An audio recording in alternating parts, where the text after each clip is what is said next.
Olá e bem-vindos! Hoje a gente vai mergulhar em algo que acontece o tempo todo, em qualquer fábrica, em qualquer escritório, mas que a gente raramente para pensar. Como valor é realmente criado? A nossa análise de hoje se baseia num capítulo que investiga bem a fundo a diferença entre o que ele chama de capital constante e capital variável. São termos que podem soar um pouco, assim, acadêmicos, né? Um pouco. Mas a ideia por trás deles é fascinante.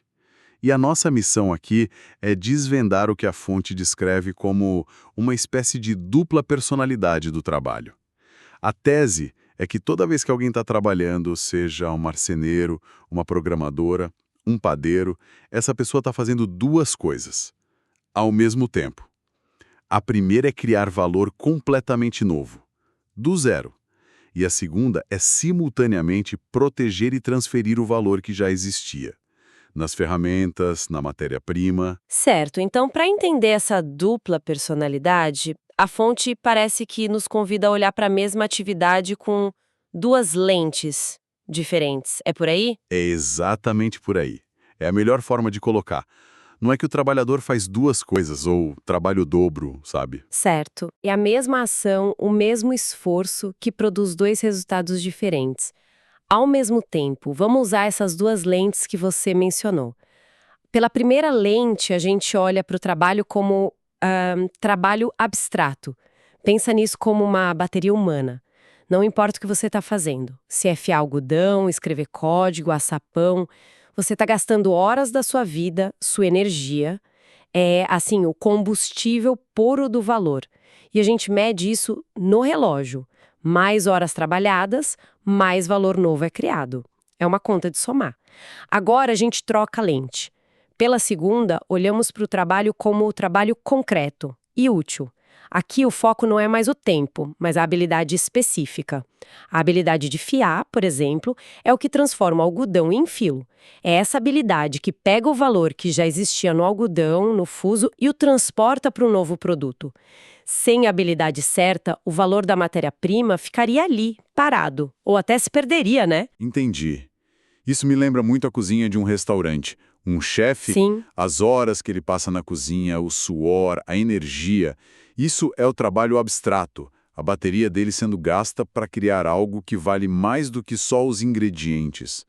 Mas, ao mesmo tempo, a habilidade dele de cortar, de temperar, de cozinhar, o trabalho concreto, é o que impede que os ingredientes estraguem na prateleira. Ele conserva o valor daqueles ingredientes, transferindo para um prato delicioso. Essa analogia é ótima. E ela ajuda a gente a ver um ponto-chave. O chefe só conserva o valor dos ingredientes se ele os usa da forma certa. Ah, claro. Se ele queima o bife, ele na verdade destrói o valor.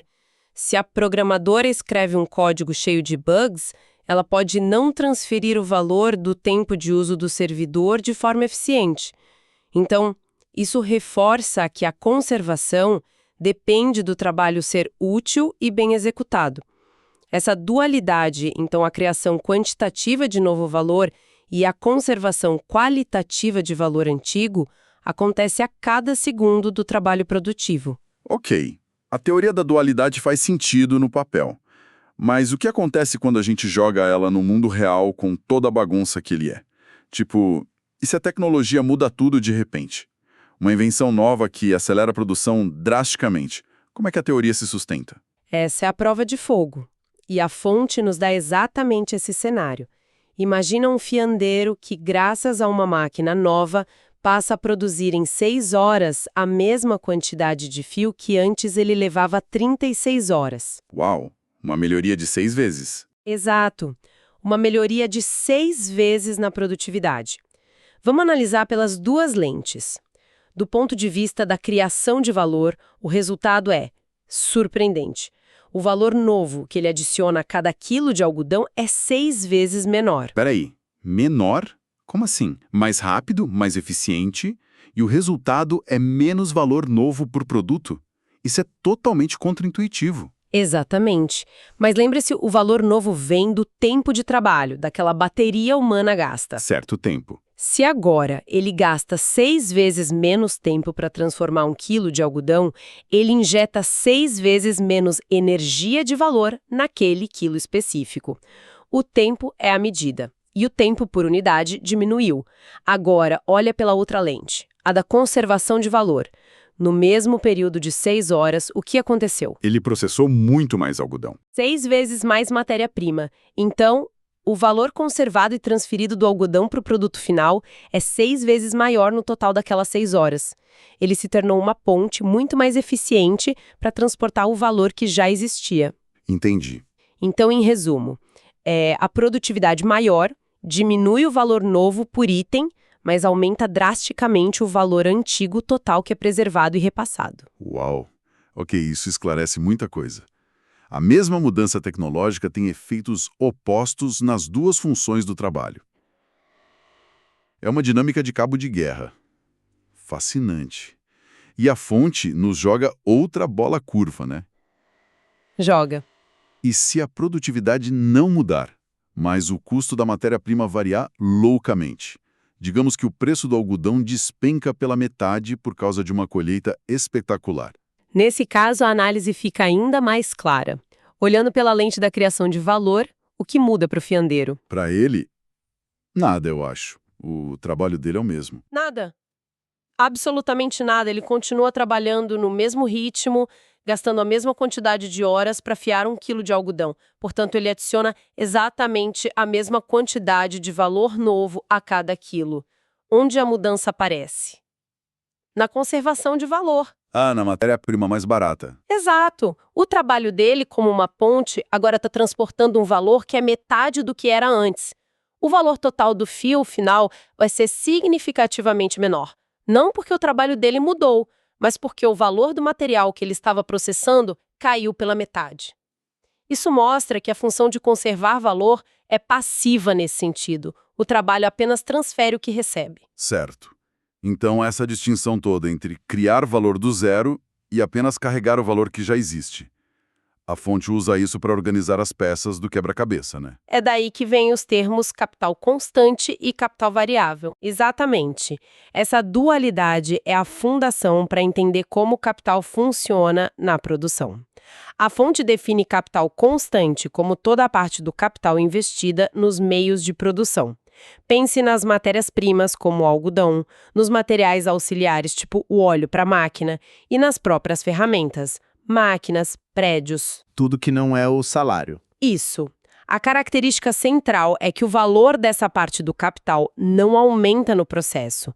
Ele é só conservado e transferido para o produto. A fonte é bem enfática nisso.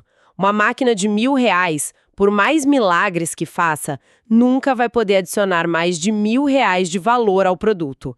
Ela só pode transferir o seu próprio valor, aos poucos. E o outro lado da moeda. Por outro lado, a gente tem o capital variável. Esse é o dinheiro usado para comprar a força de trabalho, ou seja, para pagar salários.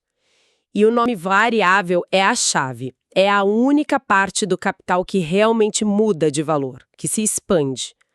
A força de trabalho, quando posta em ação, não só cria o valor equivalente ao seu próprio custo, o salário, mas continua trabalhando e cria um valor extra, um excedente, um mais-valor.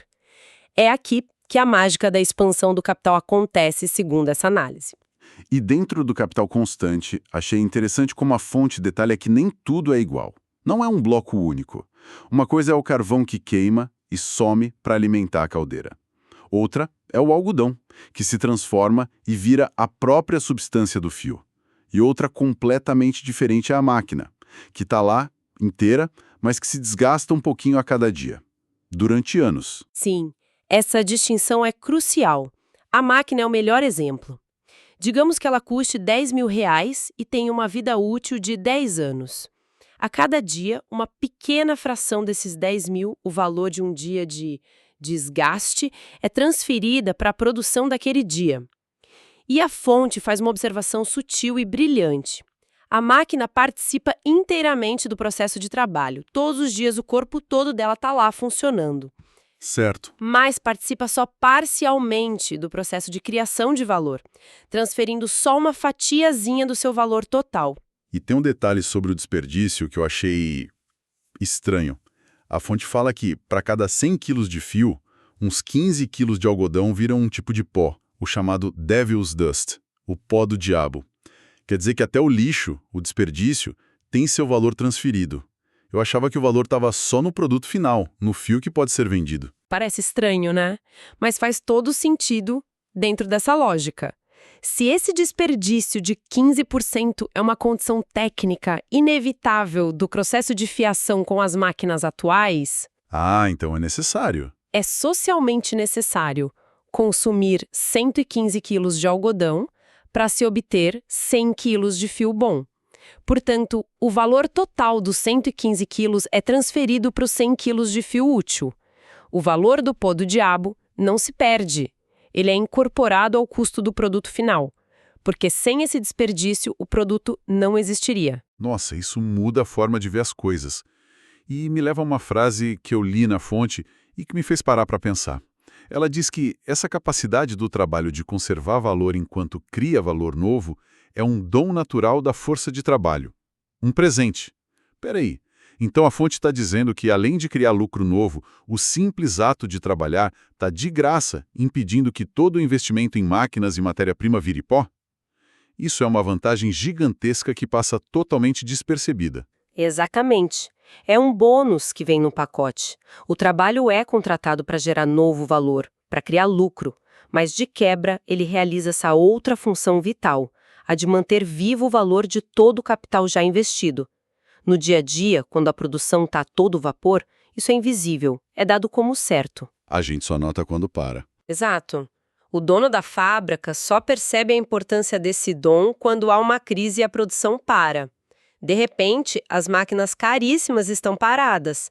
Elas não estão transferindo seu valor para produto nenhum. Pelo contrário, estão só perdendo valor. Enferrujam, se tornam obsoletas, o algodão no estoque pode mufar. É nesse momento de paralisia que fica claro que era o fluxo contínuo de trabalho vivo que mantinha o valor de todo aquele capital morto circulando. É uma ideia um pouco assustadora, na verdade. Pensar que um parque industrial de milhões pode, da noite para o dia, por causa de uma crise ou uma greve, simplesmente começar a evaporar em valor. E fica ainda mais volátil. A fonte levanta outra questão importante. O valor desses meios de produção não é fixo. Não é o preço que foi pago por eles. O valor é uma coisa viva, social. O texto explica que, se hoje alguém inventa uma forma de produzir máquinas de fiar pela metade do preço, as suas máquinas antigas, que já estão na sua fábrica, também perdem metade do valor delas, instantaneamente. Mesmo que a minha máquina esteja funcionando perfeitamente só porque uma nova, mais barata foi inventada. Exatamente.